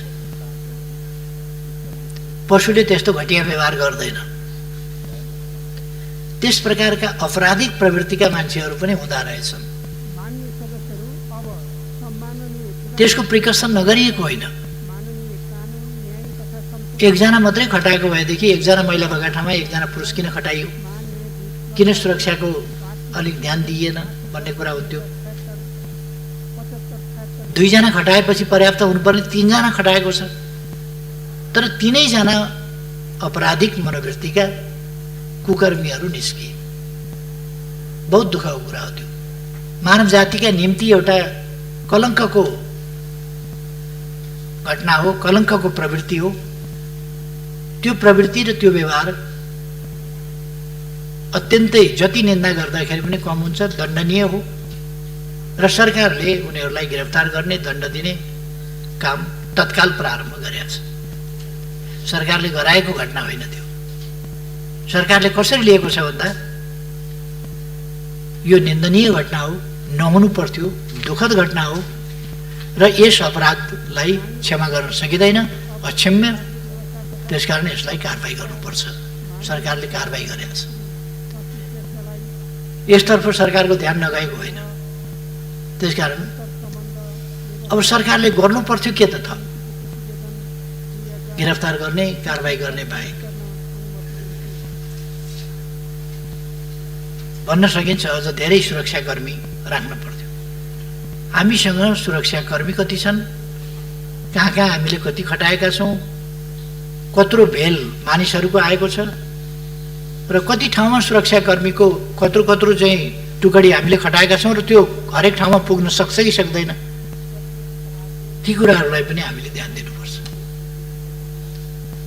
र त्यहाँ गस्ती गर्ने कुराहरू भएको छ, अरू कुराहरू भएको छ। तर त्यस्तो मौका पारेर उनीहरूले चाहिँ अपराध कर्म गरे जसप्रति सरकार अत्यन्तै कडा दृष्टिकोणका साथ त्यस निन्दनीय घटनामा संलग्नहरूलाई अझैसम्मको कारबाही गर्छ। यसमा सरकारले कुनै लापरवाही गर्यो भन्ने कुरा होइन, लापरवाही गर्दा पनि गर्दैन।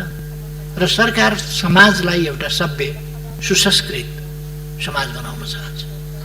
नेपाल एउटा सभ्य सुसंस्कृत सभ्यताबाट गुज्रिएर आएको र सांस्कृतिक उन्नति विकास गरेर आएको समाज हो। तर कोही कोही मानिसहरू अमानवीय दानवीय त्यस्ता खालका प्रवृत्तिका अपराधिक प्रवृत्तिका व्यक्तिहरू फेरि पनि समाजमा हुन्छन्। यो कुरा देखिरहेको छ। त्यसकारण सजगता अपनाउनुपर्छ, सतर्कता अपनाउनुपर्छ र कसैले अपराध गर्यो भने त्यस्ता अपराध कर्मीहरूलाई कडाभन्दा कडा कारबाही गर्नुपर्छ अपराध हेरिकन।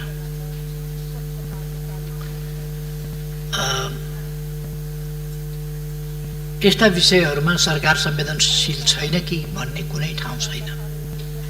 सरकार शान्ति सुव्यवस्था जनताको जीवदानको रक्षा हामीले भनेका छौँ। यसै पनि हामीलाई सबभन्दा बढी जनताको ज्यानको सुरक्षाको, त्यो चाहे रोगका कारणले होस् चाहे भोकका कारणले होस्, रोग वा भोक दुईटैबाट जनतालाई सुरक्षित राख्ने, जनताको सुरक्षालाई महत्त्व दिने, जनताको सम्मान, जनताका अधिकार कहीँबाट नफसिउन्, जनताको जीव धन लगायतको सुरक्षा र सम्मानको रक्षा, यी सबै कुराहरूमा सरकार सजग छ। सरकार एउटा पक्षमा अथवा जसो आउँदै जान्छ त्यसै होइन। योजनाबद्ध ढङ्गले सरकारका आफ्ना नीतिहरू छन्, कार्यक्रमहरू छन् र ती बहुतै स्पष्ट नीति र कार्यक्रमहरू छन्। यो प्रगतिशील सरकार हो, यो जनताको सरकार हो, यो देशभक्त सरकार हो, यो जनमुखी सरकार हो र यो समाजवाद उन्मुख सरकार हो। यसले सामाजिक न्याय र समानताका विषयहरूलाई त्यही गम्भीरताका साथ लिने र न्याय र समानता सहितको समृद्धि यसको लक्ष्य। त्यसै कारण समृद्ध नेपाल सुखी नेपाली हामीले भनेका छौँ र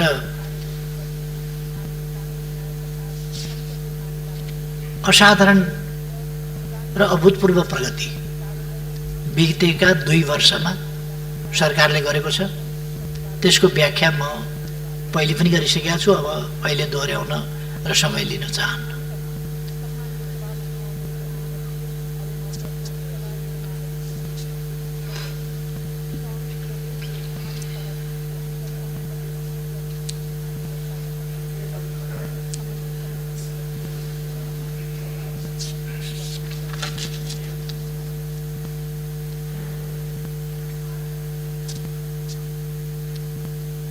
मान्य सदस्यहरू, अब विकास तथा प्रविधि समितिका माननीय सभापति श्री कल्याणी कुमारी खड्कालाई खानेपानी तथा सरसफाइ विधेयक सम्बन्धी समितिको प्रतिवेदन 2000। मान्यजीहरूले उठाएका मूल प्रश्नहरू मैले हेर्दा यिनै कुराहरूको सेरोफेरोमा मान्यजीहरूले प्रश्न उठाउनु भएको छ।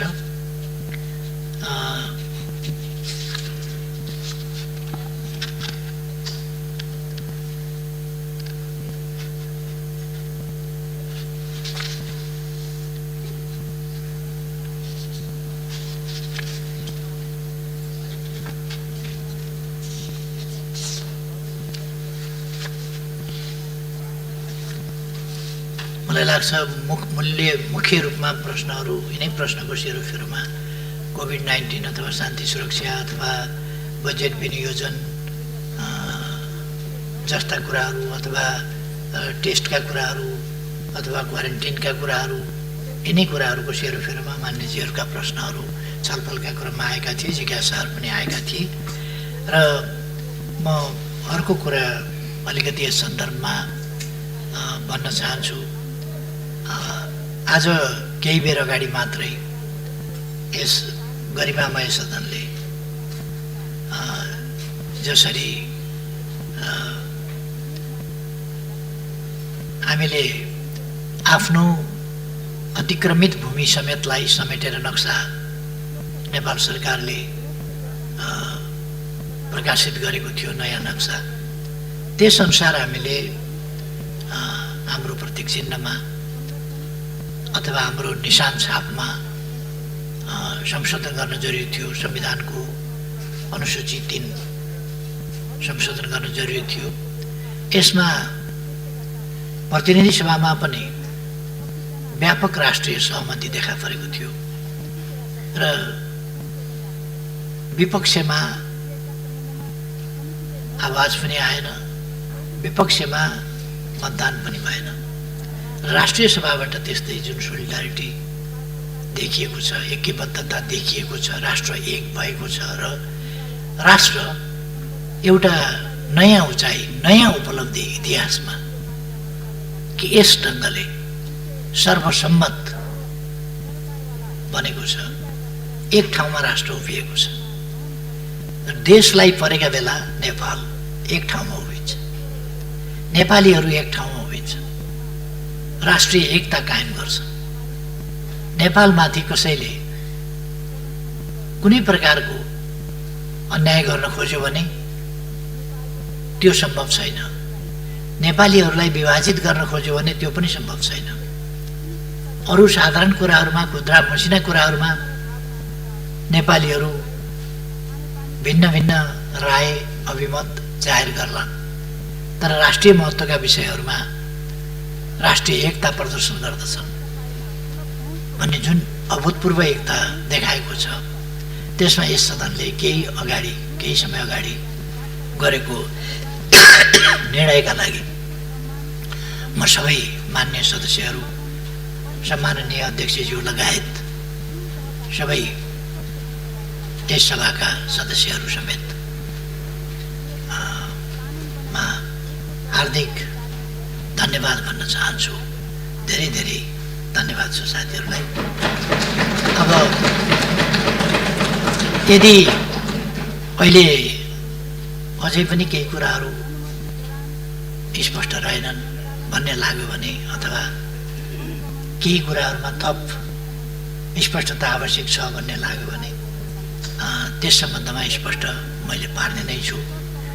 मैले प्रतिनिधि सभामा यस सम्बन्धमा बोलेका कुराहरू पनि मान्यजीहरूले सुन्नै भएको छ। त्यसकारण यहाँ मैले अरू थप भनिरहनु पर्ला जस्तो लाग्दैन र अवश्य नै मान्यजीहरू स्पष्ट भएको हुनुपर्छ। यदि थप केही छ भने त्यो पनि म सुन्न र स्पष्ट पार्न तयारै छु। धन्यवाद। माननीय सदस्यहरू, सम्माननीय प्रधानमन्त्री केपी शर्मा ओलीले दिनुभएको जवाफका सम्बन्धमा स्पष्टीकरण माग गर्न चाहनुहुने माननीय सदस्यहरूलाई समय उपलब्ध गराउँछु। विनियोजन विधेयक अन्तर्गत सम्बन्धित मन्त्रालयको विनियोजन शीर्षकहरूमाथिको छलफलमा भाग लिनुभएका माननीय सदस्यहरूले मात्र स्पष्टीकरण माग गर्न पाउनुहुने बेहोरा जानकारी गराउँछु। स्पष्टीकरण माग गर्न चाहनुहुने प्रत्येक माननीय सदस्यलाई 1 मिनेटको समय निर्धारण गरेको छु। माननीय प्रमिला कुमारी।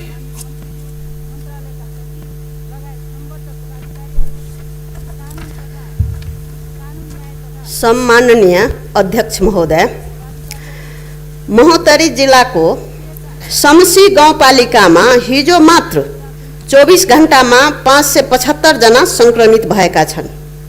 यसरी तीव्र गतिले कोभिड-19 को संक्रमण कम्युनिटी ट्रान्समिसन भइरहेको अवस्थामा WHO को मापदण्ड अनुसार क्वारेन्टाइन व्यवस्थापन गर्नु, 7 वटा प्रदेशको हरेक परिवारबाट कम्तीमा 1 जनालाई PCR टेस्ट गर्नु र अन्य व्यवस्थापन गर्न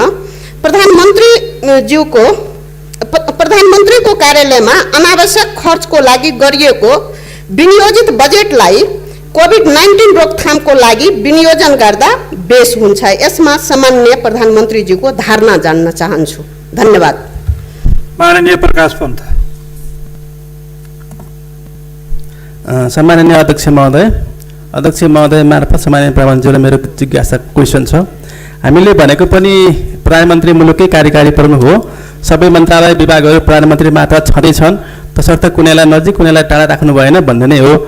यो कुरामा हामी धेरै नजिक आइसक्यौँ र अब अरू कोरोनाका लागेर बितेका 19 जनाको त हिसाब किताब आयो, तर बाँकी हजारौँ मानिसहरू जो अब उपचार नपाएर बिते, कोही प्रसुति हुन नसकेर बिते, बाँकी थुप्रै मान्छेहरू चाहिँ मानसिक समस्याका निराशाका कारण आत्महत्या गरेर मरे। यिनीहरूको हिसाब किताब चाहिँ कहीँ पनि देखिएन। यसतर्फ पनि मैले सरकारको ध्यान आकर्षण गराउन चाहन्छु। धन्यवाद। माननीय अनिता देवकोटा। सम्मान्य अध्यक्षज्यू मार्फत सम्मान्य प्रधानमन्त्रीज्यूलाई प्रश्न गर्न चाहन्छु। अहिले क्वारेन्टाइन अत्यन्त अव्यवस्थित छ। क्वारेन्टाइनमा बिरामी नभएका पनि बिरामी हुनेछ र सुरक्षाको प्रत्याभूति छैन। त्यसैले त्यो महिलाहरू जुन क्वारेन्टाइनमा राखिन्छ तिनलाई विशेष सुरक्षाका साथ राख्नुपर्छ भन्ने मलाई लागेको छ। यसमा विशेष ध्यान जाओस् भनेर म प्रश्न गर्न चाहन्छु। त्यसै गरी प्रधानमन्त्रीज्यूले मुगुमा अभिभावकत्व लिएको विद्यार्थीहरू अहिले भर्चुअल शिक्षाको कुराहरू गइरहेको छ। स्कुल क्वारेन्टाइनमा छ। विद्यार्थीको घरमा टेलिफोन रेडियो पनि छैन, टेलिभिजन पनि छैन। भर्चुअल शिक्षा आकाशको फल आँखा तरी मर भन्ने स्थिति छ। के छ प्रधानमन्त्रीजीको यस बारेमा? त्यस्तै अरू विद्यार्थीहरूको बारेमा। माननीय सदस्यहरू, अब म माननीय सदस्यले सोध्नुभएको स्पष्टीकरणका सम्बन्धमा प्रश्न पार्न सम्माननीय प्रधानमन्त्री केपी शर्मा ओलीलाई समय उपलब्ध गराउँछु।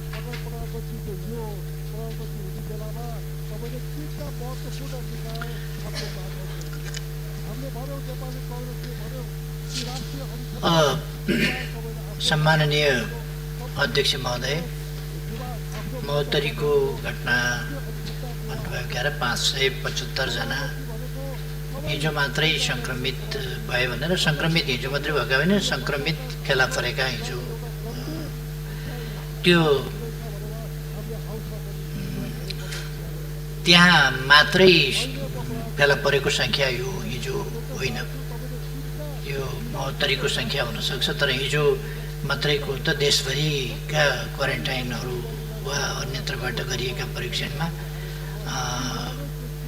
500 लगभगको सङ्ख्या हिजो मात्रैको सङ्ख्या चाहिँ त्यहाँको मात्रै त्यो हुन सक्दैन, परीक्षणबाट प्राप्त भएको रिजल्ट पनि। तर जे होस् सङ्ख्या बढिरहेको छ र त्यसलाई नियन्त्रण गर्न सरकारले गम्भीरताका साथ ध्यान दिइरहेको छ, दिन्छ नै। र प्रदेश नम्बर 2 का महोत्तरी वा रौतहट जस्ता जिल्लाहरूमा थप पिसिआर मेसिन पठाउनु पर्ने, स्वाब टेस्ट गर्नुपर्ने, परीक्षण गर्नुपर्ने र क्वारेन्टाइनको उचित प्रबन्ध गर्नुपर्ने आवश्यकता त्यहाँ मात्रै होइन, विभिन्न ठाउँमा छ। क्वारेन्टाइनको WHO को के अरे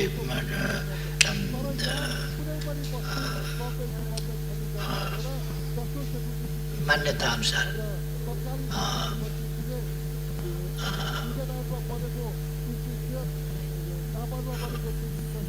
त्यस अनुसार हुन नसकेको कुरा मैले अघि नै भने कि यति ठुलो फ्लो आयो मानिसहरूको, जसबाट त्यति क्वारेन्टाइन हामी अनुमान गरौँ कि 2,44,000 मान्छे एक महिनामा आउँछ भने 2,44,000 मान्छे बस्नका लागि क्वारेन्टाइन निर्माण गर्न कति समय लाग्छ?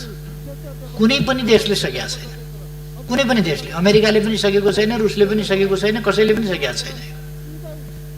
र आइसोलेसनमा राख्दाखेरि पनि उनीहरूले इटली जस्तो देशले पनि सडकमा लगेर राख्नु पर्यो। आइसियुको सेवा सडकबाट दिन पर्यो। भेन्टिलेटरमा बस्न पर्ने अवस्थामा ल्याउनु, नत्र भने हस्पिटलमा ठाउँ पनि छैन, नल्याउनु बिमारी, आइसोलेसनमा बस्नु भनेर विकसित देशहरूले पनि घर पठाउने स्थिति बन्यो। हामीले अझ त्यस तहमा हात उठाइसकेका छैनौँ। अब भगवानको भरोसा छ, हामीबाट केही पनि हुन सक्दैन भनेर विभिन्न देशका कार्यकारी प्रमुखले भनेको र लाचारी प्रकट गरेको हामीले देखेका छौँ। हामीले त्यस्तो गरेका छैनौँ। हामी नियन्त्रण गर्न सक्छौँ र अहिलेको अवस्थामा जस्तो मैले यहाँ आँकडाहरू सुनाएँ, पहिले जुन जेठको महिनामा जुन आँकडाको स्थिति थियो असारको पनि मैले 1, 2, 3 गतेको सुनाएँ। त्यसले 7,000 को आसपासमा 3 दिनमा, पहिले जेठको महिनामा या चैतदेखिको हेर्ने हो भने 7,000 को छ, जेठको महिना मात्रै हेर्ने हो भने त्योभन्दा बढीको छ दैनिक। त्यस्तो स्थितिमा अहिले अलिक तल झरेको छ र हिजोको आँकडा अनुसार लगभग 2,000 मा झरेको छ आउनेहरूको सङ्ख्या। यस ट्रेन्डलाई हेर्दाखेरि हामी श्रावणको अन्त्यतिरसम्ममा यसको पिक हुने अनुमान गर्न सक्छौँ अथवा भदौको सुरुतिर, र यो त्यसपछि ओह्रालो लाग्छ र हामी यसलाई क्रमशः नियन्त्रण गर्न सक्छौँ। तर अर्को कुरा के छ भने हामीलाई पनि बुझ्नु पर्यो, हाम्रा आनीबानी पनि बुझ्नु पर्यो, हाम्रा संस्कार पनि बुझ्नु पर्यो। त्यसले गर्दा दसैँ, तिहार र छठ जस्ता चाडहरू आउँदैछन्। सधैँ यी चाड रमाइला हुन्थे हाम्रा लागि। यसपल्ट यी चाडहरूले फेरि सङ्क्रमण बढाउँछन् भन्ने पनि अवस्था छ। त्यसकारण यो खतराबाट हामी कति जोगिन सक्छौँ? यदि यस खतराले फेरि अलिकति हाम्रो ग्राफ बढाइदियो भने हामीले मङ्सिरमा फेरि ग्राफ अलिकति उँधो झर्दै गएको ग्राफ चाहिँ फेरि अलिकति मासतिर जान सक्छ र मङ्सिरको अन्तिमतिरबाट हामीले त्यस ग्राफलाई फेरि तल लान सक्छौँ र पुष माघसम्ममा हामी यसलाई नियन्त्रण गर्न सक्छौँ। फागुनको महिना सम्भवतः नियन्त्रणको महिना हुन्छ, तर हामीले सङ्क्रमितहरूलाई आउन सहज ढङ्गले नदिने, भारतको सिमानाबाट वारवारी आउन नपाउने स्थिति अथवा छिरेर कोही उम्किएर जान नसक्ने स्थिति, त्यस बेलासम्म उपयुक्त क्वारेन्टाइनको पनि हामीले व्यवस्था गरिसक्ने अवस्था र बाहिरबाट आउनेलाई पनि क्वारेन्टाइनमा राख्ने अवस्था, कोही पनि उम्किएर चाहिँ समुदायमा जान नसक्ने स्थिति, त्यो बनायौँ भने हामीले अहिलेसम्मको हामीले गर्ने टेस्टिङ अथवा हामीले सङ्क्रमितहरूको गर्ने ट्रेसिङ, यी सबै कुराहरूलाई हामीले उपयुक्त ढङ्गले गर्न सक्छौँ र यसको रियालिस्टिक ढङ्गले हामीले हेर्दाखेरि असोज कार्तिक यो पारो चाहिँ धेरै तल घटेर जाने स्थिति बन्छ र अहिले बढे पनि हामीले यसलाई साउनसम्ममा नियन्त्रण गर्न सक्छौँ, किनभने सङ्क्रमितहरू आउने सङ्ख्याको कमी जसरी जुन मात्रामा भएको छ त्यसलाई हेर्दाखेरि हामी त्यो देख्न सक्छौँ। एउटा चाहिँ यो प्रधानमन्त्री कार्यालयका लागि मातहतका कार्यालयहरूमा छुट्याएको अनुपयुक्त बजेट चाहिँ नै कोरोनामा लगाउँ भन्ने, यो चाहिँ के भन्नुभएको मैले बुझिनँ। अनुपयुक्त बजेट विनियोजन गरिएको छैन। प्रधानमन्त्री कार्यालय मातहत कुनै पनि ठाउँमा अनुपयुक्त बजेट